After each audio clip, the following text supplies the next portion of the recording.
PVL early pasabog, Ea Laure, sure na si Choco Mucho, isang team sa PBL pahinga muna next conference.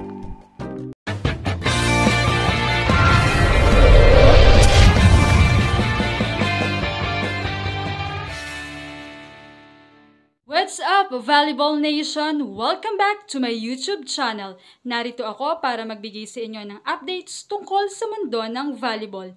Pero bago yan, don't forget to subscribe and hit the notification bell para updated ka sa aking mga videos. Nalagas na nga sa 4 na teams ang PBL after the quarterfinals.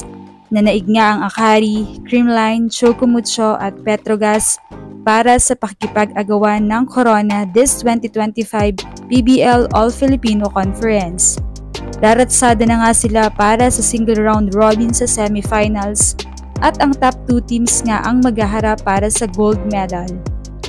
Pero bago magsimula ang mainit na aksyon sa semis, ay isa muna ulit pasabog news ang naghihintay para sa mga PBL fans. The most anticipated new Choco Mucho player ay nagpaparamdam na para sa kanyang pag-join sa Ube Nation next year.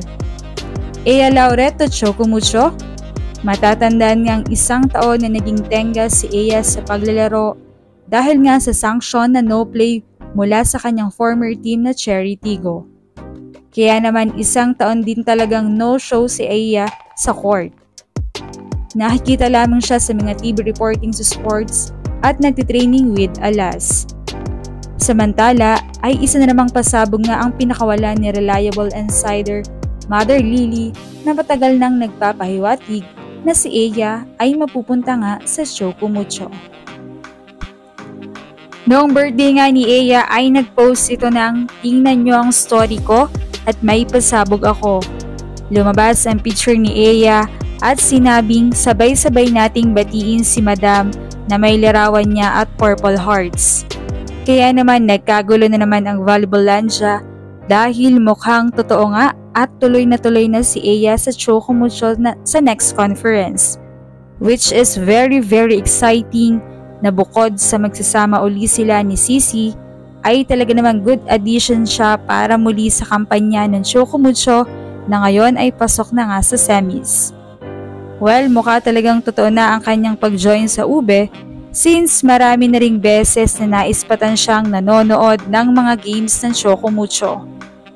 Marami naman ang nagsasabing bagay siya sa Choco Mucho at for sure, mapala din siya dito dahil iba raw talaga kapag nasa Ribisco team ka.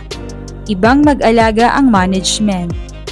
Masaya rin dahil for sure sa mga gatherings ng Ribisco teams ay makakasama rin niya si Gemma na kapwa niya Alas at kaibigan din.